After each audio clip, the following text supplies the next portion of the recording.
నాలుగో మాటగా సిద్ధపాటు కలిగి ఉన్న ప్రసాద్ గారు వచ్చి ప్రసంగిస్తారండి. దయచేసి అందరూ ఏకీభవిద్దాం. సమయం మళ్ళీ చెప్తున్నాను, 10 నుంచి 15 నిమిషాల వరకు ప్రసంగిస్తారండి.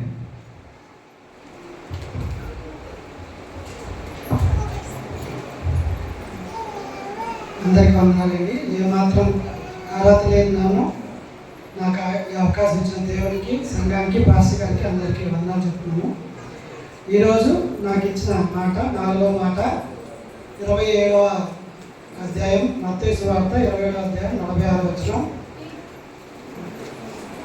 నా దేవా నా దేవా నన్ను ఎందుకు చేయి విడిచితివి, ఏలి ఏలి లామా సబక్తాని. ఈ మాట 4వ మాటగా ప్రభువైన యేసుక్రీస్తు శిలువలో పలికిన మాట. అప్పటికి ఉదయం 9 గంటల నుంచి మధ్యాహ్నం సుమారు 3 అవుతుంది. ఆ సమయం వరకు ప్రభువైన యేసుక్రీస్తు కల్వరి శిలువలో ఆయన శ్రమని అనుభవిస్తూ ఉన్నారు. అవి శ్రమలు అంటే మనం ఏదైనా కాలికి ఏదైనా పుచ్చుకుంటే బాధపడిపోతాం, మనకి ఏదైనా దెబ్బ తగిలితే బాధపడిపోతాం. అటువంటిది శిలువలో కొరడాలతో కొట్టబడి మరి అనేకమైన హ్యూమిలియేషన్ తెలుగులో అంటారు, అవహేళనకు గురై మరి చెప్పరానటువంటి పరిస్థితి అనుభవించిన ప్రభువైన యేసుక్రీస్తు అప్పుడు ఆయన చెప్తున్న 4వ మాట ఏంటంటే, నా దేవా నా దేవా నన్ను ఎందుకు చేయి విడిచిపెట్టావు. ఒక బస్సులో వెనకాల సీట్లో కూర్చున్న పిల్లోడు బాగా ఆటలాడుతున్నాడంట. ఆ బస్ డ్రైవర్ ఏమో అది ఘాట్ రోడ్డు, ఆ రోడ్లో బస్సు వెళ్ళేటప్పుడు చాలా షార్ప్ టర్న్స్ ఉండడం వల్ల ఏం జరుగుతుందంటే దాన్ని చాలా టర్న్స్ తీసుకునేటప్పుడు చాలా ఫాస్ట్గా తీసుకుంటున్నాడు. లోపల కూర్చున్న వాళ్ళకి భయం వేస్తుంది, ఏంటి ఈ డ్రైవర్ ఎంత ర్యాష్గా పోనిస్తున్నాడు అని. కానీ వెనకాల కూర్చున్న పిల్లోడు మాత్రం సంతోషంగా ఆటలాడుతున్నాడంట, కేకలేస్తున్నాడంట, చప్పట్లు కొడుతున్నాడంట. అందరూ ఆ పిల్లోడు దగ్గరికి అడిగాడంట, ఏమని, అరే నీకు భయం వేయట్లేదా, ఈ బస్సు ఎలా వెళ్తుందో నీకు తెలుసా? నాకెందుకు భయం, ఆ బస్సు నడిపేది ఎవరు? మా డాడీ బస్సు నడుపుతున్నారు కాబట్టి నేను భయపడాల్సిన అవసరం లేదు.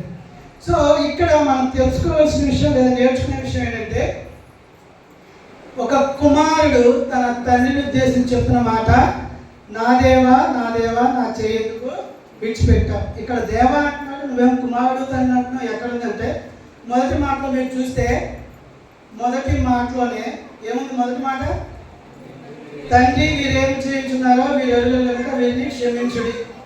నేను కొన్ని రెఫరెన్సెస్ చెప్తాను, చక్కగా నోట్ చేసుకోండి.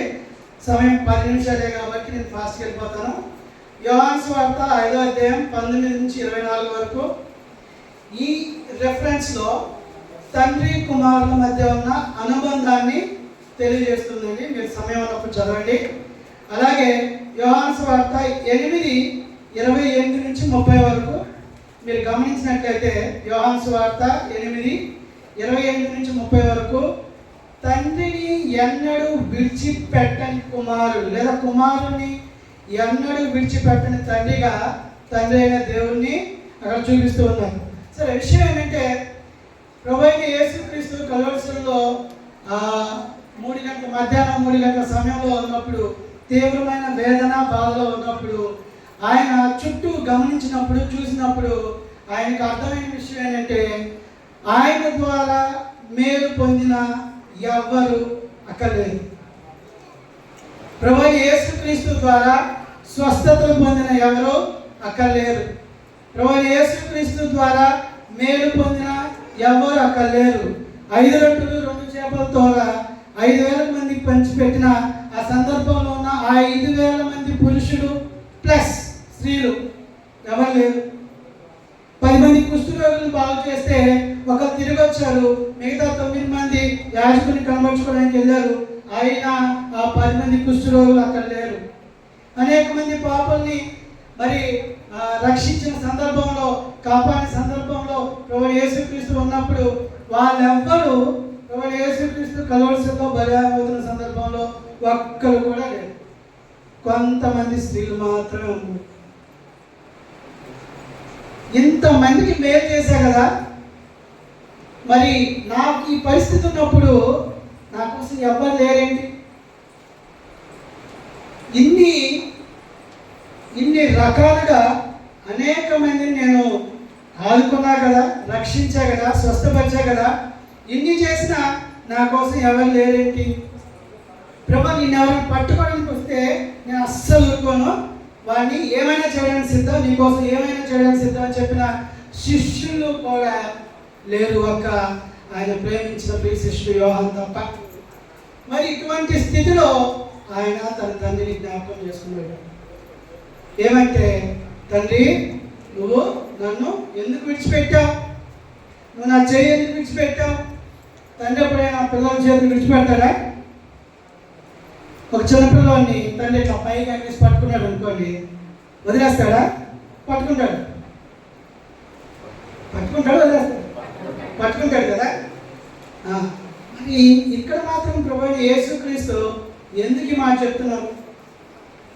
అది అనాది ప్రణాళికలో ఉన్న భాగం. ఏంటంటే, ఈ లోకంలో మనుషులుగా పుట్టిన నిన్ను నన్ను పాపం నుంచి విడిపించడానికి, రక్షించడానికి ప్రభువైన యేసుక్రీస్తు పరిశుద్ధమైన పవిత్రమైన రక్తం తప్ప వేరే దారి లేదు. అందుకే ఆయన్ని కలువరి శిలువలో మరణానికి అప్పగించవలసి వచ్చింది.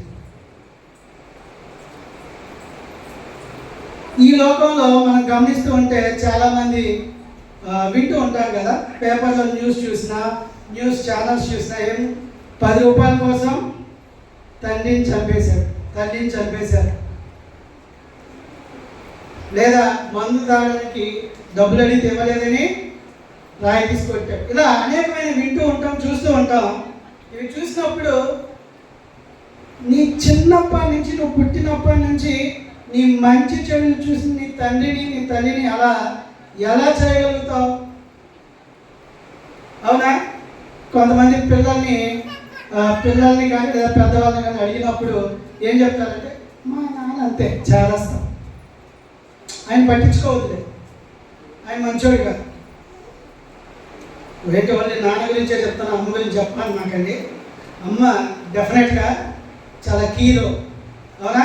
తల్లి, తండ్రి, గురువు, దైవం. ఫస్ట్ ఎవరు వచ్చారు? తల్లే వచ్చింది. కానీ ఇప్పుడు మనం మాట్లాడుకుంది తండ్రి కొడుకుల మధ్య సంబంధం గురించి కాబట్టి నేను తండ్రి గురించి ఎక్కువగా మాట్లాడుతున్నాను. రైట్? సో తండ్రిని విడిచిపెట్టడానికి, లేదా తండ్రి తన కుమారుని విడిచిపెట్టడానికి కారణం ఏంటంటే, ఆయన తప్ప నీకు నాకు దిక్కు లేదు, ఆయన తప్ప నిన్ను నన్ను రక్షించేవారు లేరు, ఆయన తప్ప నిన్ను నన్ను ఈ పాపమనే ఊపు నుంచి కాపాడగలిగే వాళ్ళు ఎవరు లేరు. అందుకే తండ్రి తన కుమారుని ఆ సమయంలో విడిచిపెట్టాల్సిన పరిస్థితి. నీ చిన్నప్పటి నుంచి నీ ప్రతి అవసరంతో తీరుస్తున్న తండ్రిని ఒక్క మాటలో తీసేస్తావు. అవునా? ఎప్పుడైనా నాన్న కోపడ్డాడు అనుకో, మా నాన్నంత దుర్మార్గులు లేనేలేదు అంటావా? మీరందరేమో, నేను అనుకున్నాను ఒకటి సందర్భాల్లో. రైట్? లేదా అసలు మా నాన్న పట్టించుకోవాల్సిన అవసరం లేదు, మా నాన్న చేదస్తం ఎక్కువ. కానీ ఇక్కడ ఎప్పుడైతే ప్రభువైన యేసుక్రీస్తు కలువరిలో ఒంటరితనంగా అనుభవిస్తున్నారో, అంత బాధలో ఉన్నారో, అప్పుడు పైకి చూసి చెప్తున్నారు, నా దేవా నన్ను ఎందుకు చేయి. నిజంగా తండ్రి కుమారుని విడిచిపెడతాడా? విడిచిపెట్టాడు. మనకి తప్పిపోయిన కుమారుడు స్టోరీ తెలుసా? ఒక తండ్రికి 2 కుమారులు ఉన్నారు. చిన్న కుమారుడు వచ్చాడు తండ్రి దగ్గరికి, తండ్రి నాకు రావాల్సిన వాట నాకు ఇచ్చేయి. అసలు ఎవడేవాళ్ళు నీకు వాట? ఫస్ట్ ఆఫ్ ఆల్, ఈ తండ్రి సంపాదించిన ఆస్తి కొడుకు ఇవ్వడం అనే చట్టం ఏదైతే ఉందో తీసేస్తే ఎవరికాడు జాగ్రత్తగా బతుకుతాడు కదా. కోపం వస్తుందా?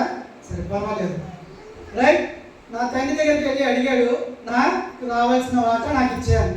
తండ్రి బాధపడుతూ కుమారుడికి రావాల్సిన వాట ఇచ్చేశాడు. కుమారుడు ఏం చేశాడు? బిజినెస్ చేశాడా? మంచిగా 10 రూపాయలు ఇస్తే దాన్ని 100 రూపాయలు చేశాడా? లేదు. తనకిచ్చిన ప్రతి రూపాయిని తన దుర్వ్యాపారంలో ఖర్చు పెట్టేశాడు. తను చేయకుండా పనులన్నీ చేశాడు, దూరదేశం వెళ్ళాడు. మరి అక్కడ ఆయన కొన్ని అన్ని వ్యర్థపరుచుకున్న తర్వాత ఏం జరిగిందంటే అప్పుడు కుమారుడికి తండ్రి గుర్తొచ్చాడు. మా నాన్న దగ్గర ఎంతో మంది పని వాళ్ళు ఉన్నారు కదా, మరి ఆయన కొడుకునైన నేను మాత్రం ఎక్కడికో వచ్చి ఇంత దుస్థితికి వెళ్ళాల్సిన కారణం ఏమొచ్చింది? అందుకే నేనేం చేస్తాను, మరలా మా నాన్న దగ్గరికి వెళ్ళిపోతాను. వెళ్ళి మా నాన్నకి ఏం చెప్తాను, నేను నాన్న నేను నీ కొడుకుని కాదనుకో, కనీసం నేను నీ దగ్గర ఒక సర్వెంట్ పనివాడిని అనుకో, నువ్వు పనివాడిని ఎంత ప్రేమగా చూస్తావో నన్ను అలాగే చూడు, పనివాడికి ఏం చేస్తావో నాకు కూడా అలాగే చెయ్యి అని చెప్దామని తన దుర్భరమైన స్థితిలో నుంచి బయటపడడానికి ఆ చిన్న కుమారుడు తండ్రి దగ్గరికి వెళ్తూ ఉన్నాడు. కానీ తండ్రి ఏం చేస్తున్నాడు తెలుసా, రోజు ఆ మేడ మీద ఎక్కి తన కుమారుడు తిరిగి వస్తాడేమో అని చూస్తూ ఉన్నాడు. చూస్తూ ఉన్నప్పుడు అదిగో అక్కడ దూరంలో తన చిన్న కుమారుడు వస్తున్నాడు.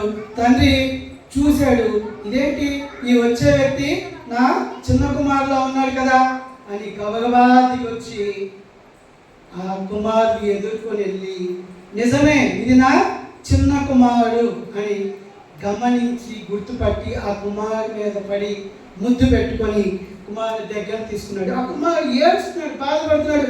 నేను చాలా తప్పు చేశాను నాన్న, నీకు వ్యతిరేకంగా ఉన్నాను, నేను పట్టించుకోలేదు, నీ మాటను నేను ఎదిరించాను, నువ్వు ఇచ్చిన ఆస్తిని అంతా నేను పాడు చేశాను, నన్ను క్షమించినాను అని చెప్తుంటే అవన్నీ పక్కన పెట్టు, అది ఇంపార్టెంట్ కాదు, నువ్వు తిరిగి వచ్చావు అదే నాకు చాలా అవసరం అని ఆ కుమారుని దగ్గర తీసుకొని మళ్ళీ అతని పూర్వపు స్థితిని అతనికి దయచేశాడు. ఇక్కడ ప్రభువైన యేసుక్రీస్తు ఆ తండ్రి స్థానంలో ఉండగా నువ్వు నేను ఆ చిన్న కుమారుని స్థానంలో ఉన్నావు.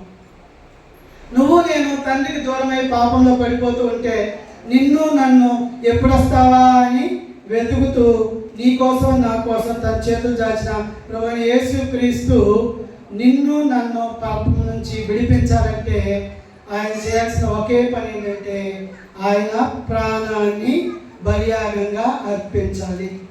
ఒకవేళ ఆయన ప్రాణాన్ని అర్పించకపోతే నీకు నాకు పాప క్షమాపణ లేదు, నీకు నాకు రక్షణ లేదు. అందుకే ప్రభువైన యేసుక్రీస్తు కల్వరి శిలువలో నీ కోసం నా కోసం బలయ్యాడు. ఒకవేళ ఆయన తండ్రి దగ్గరికి వెళ్ళి నాన్న నేను నువ్వు చెప్పిన ఈ పని నేను చేయను అని అంటే ఒకవేళ తండ్రి దేవుడు ఆలోచన చేసేవాడేమో.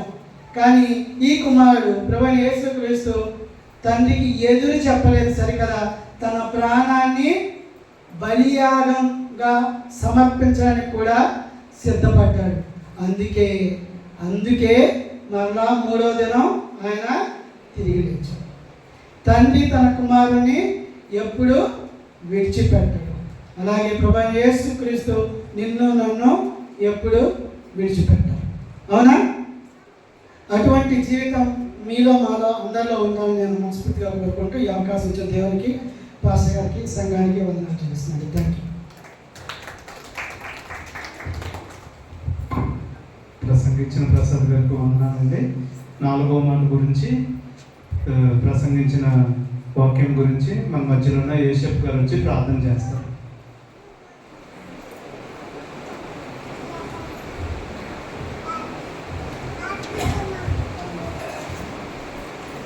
ప్రార్థన. స్తోత్రమైన మహిమగల దేవ, నా గొప్ప తండ్రి ఈ రోజు ద్వారా మాతో మాట్లాడారు